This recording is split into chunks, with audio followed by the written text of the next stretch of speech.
तो देखो क्वेश्चन ये है कि एक स्क्वायर दिया है ए बी सी डी, जिसमें दो क्वाड्रेंट्स हैं।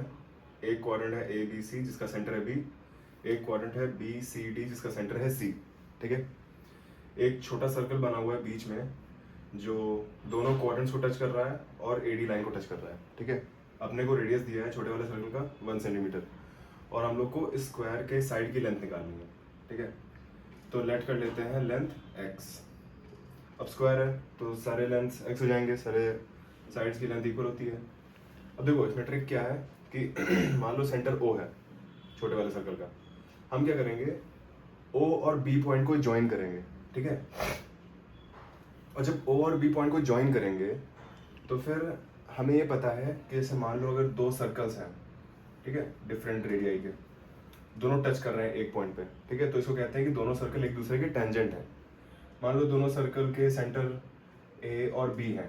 ठीक है, तो जब हम लोग ए से भी एक स्ट्रेट लाइन बनाएंगे तो जो लाइन है वो इंटरसेक्शन पॉइंट से पास होगी ही होगी। ठीक है, इसको प्रूफ ऐसे कर सकते हैं कि मान लो ये पॉइंट है सी, इससे ये इस पॉइंट से एक टेंजेंट खींचते हैं जो बड़े वाले सर्कल की टेंजेंट है। ठीक है, सी पॉइंट से पास हो रही है।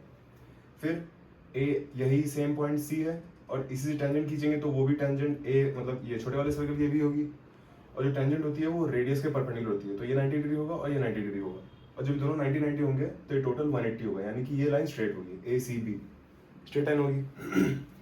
तो जब हम लोग इसको ज्वाइन करेंगे,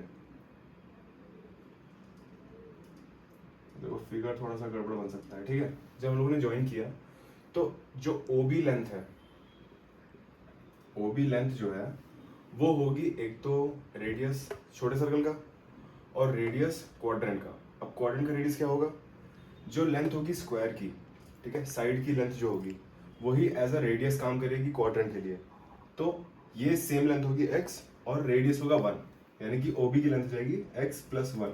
ठीक, अब इसमें देखो कि दो क्वाड्रेंट है, बीच में एक सर्कल है और उसका सेंटर है, तो बाई सिमेट्री आप ये कह सकते हैं कि जो O पॉइंट है अगर उससे हम लोग एक परपेंडिकुलर नीचे गिराएं लाइन BC पर तो वो परपेंडिकुलर बाइसेक्टर होगा, वो सिमेट्री के साथ हम लोग कह सकते हैं। ठीक है, क्योंकि दोनों क्वाड्रेंट्स हैं, दोनों क्वाड्रेंट्स का रेडियस सेम है और बीच में सर्कल बनाया गया है। अब जब ये परपेंडिकुलर बाइसेक्टर गिराएंगे, परपेंडिकुलर गिराएंगे जो बाइसेक्टर होगा, और ये पूरी लेंथ x होगी, यानी कि ये लेंथ x/2 होगी, हाफ। ठीक, और मान लो जैसे बाइसेक्ट ये वाला पॉइंट मान लेते हैं डी नहीं, डी मान रखा है ना, इसको मान लेते हैं ई। ठीक है, तो जो ओ ई की लेंथ है, ओ ई की लेंथ कैसे निकलेगी, ओ ई प्लस जो आर होगा वो पूरा होगा ए से बी।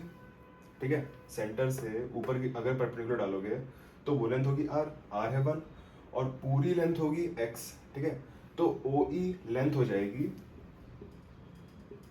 x minus 1। ठीक है, बचा हुआ, और ये x/2 है और परपेंडिकुलर है, यानी कि हम लोग को ट्रायंगल मिल गया ओ बी ई। ठीक है, और ये है राइट एंगल ट्रायंगल, तो लग जाएगी इसमें पाइथागोरस थ्योरम। ठीक है, पाइथागोरस थ्योरम कैसे लगेगी, O B square equal to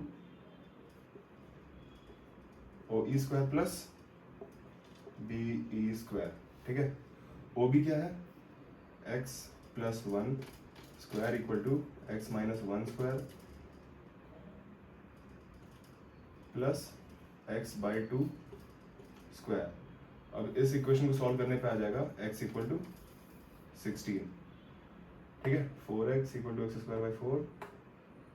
4x equal to x² 16 हो जाएगा, वो 4 हो जाएगा, 4 4 16 हो जाएगा, x हट जाएगा, तो x इक्वल टू 16 इसका आंसर हो जाएगा। Thank you.